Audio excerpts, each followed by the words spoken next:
জয় মদন মোহনের জয়।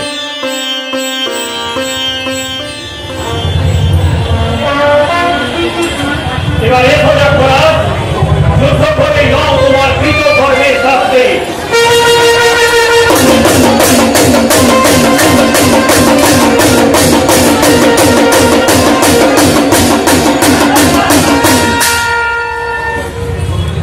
এখন তোমার ইষ্টকে ধারণ করো পাপী, মৃত্যু তোমার শিরে।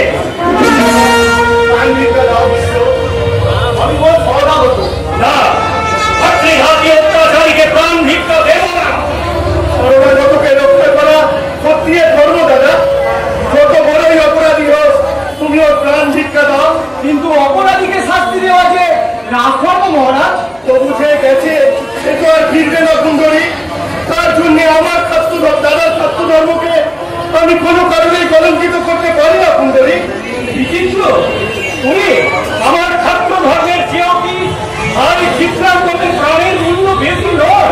না দাদা, তোমার চেয়ে আমাদের কারো প্রাণ মানের মূল্য বেশি নয়, বেশি হতে পারে না। তুমি শুধু আমাদের স্নেহময় দাদা নও, তুমি জগতে অসামান্য, অনন্য, তুলনাহীন। ছেড়ে দাও দাদা, দক্ষরাজ মহাকাশ আর যাওয়ার সময় আকাশে বাতাসে তারক করে ঘোষণা করে যান, গঙ্গা পুষ্প বিশ্বাস তুলনা শুধু তিনি, তুলনা শুধু তিনি।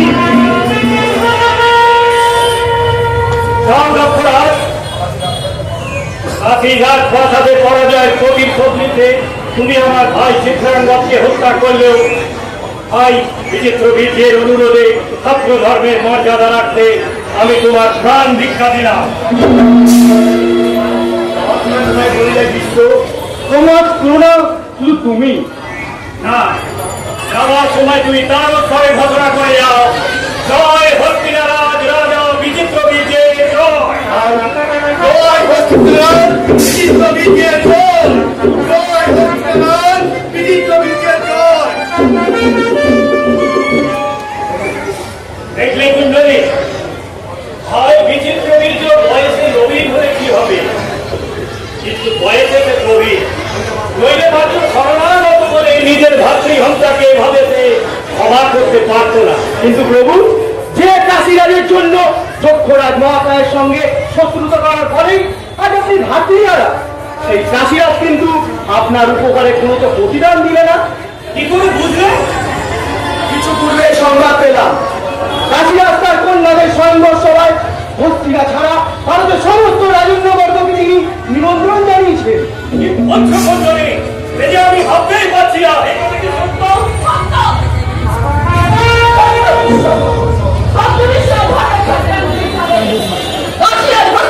অপমান করার এতটুকু সাহস পেয়েছি।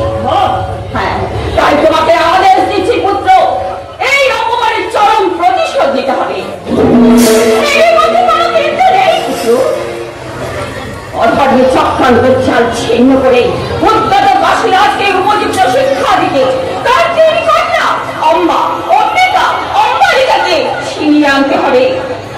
তোমার কি লাভ হবে মা? পুত্রের গর্ভে মায়ের পক্ষে আজ এই অপমান শুধু হস্তিনার নয়, এই অপমান মুখ বুঝে সহ্য করলে সারা ভারত জানবে গঙ্গা পুত্র বিশ্বকে না না না না পুত্র, এই অপমান আমি কিছুতেই সহ্য করতে পারবো না।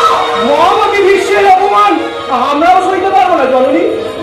জেগে উঠে পুত্র, আহসে আক্রোশকে যাও, সমস্ত অঞ্জল হয়ে থেকে পড়ো, তিন কাঠি ধামার আলদাহিকা শক্তির বুকে নিয়ে ছুটে পড়ো উদ্যত কাশীরাজের ওপরে। আপনি ইচ্ছা ভিন্ন অকৃতজ্ঞ কাশীরাজের ওপর এমন প্রতিশোধ নেবে যা থেকে বৃন্দ না কমবে শিউরে।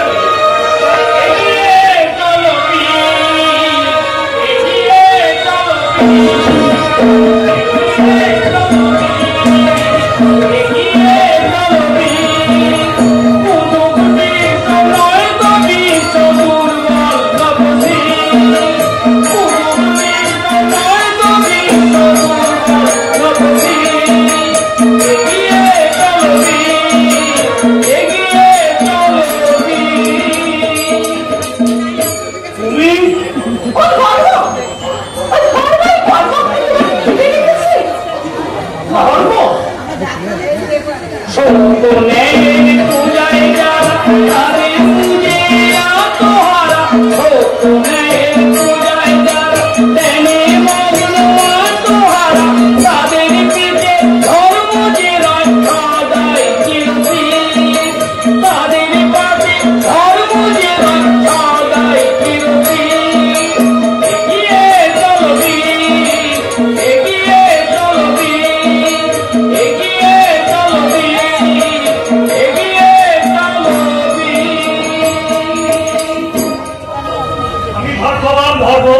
নইলে প্রতি পাবনি গঙ্গার মধ্যে আমার জন্ম হতো না, আর তোমার মতো বৌদ্ধবাদী পেতাম না। এগিয়ে যাও আমাদের বিশ্ব, এগিয়ে যাও। ও ধর্ম তোমার শিওরে জাগ্রত আছে, থাকবে চিরকাল।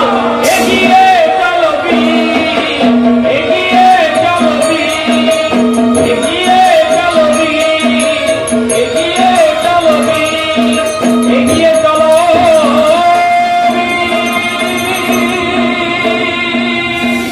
এগিয়ে চলো এগিয়ে চলো।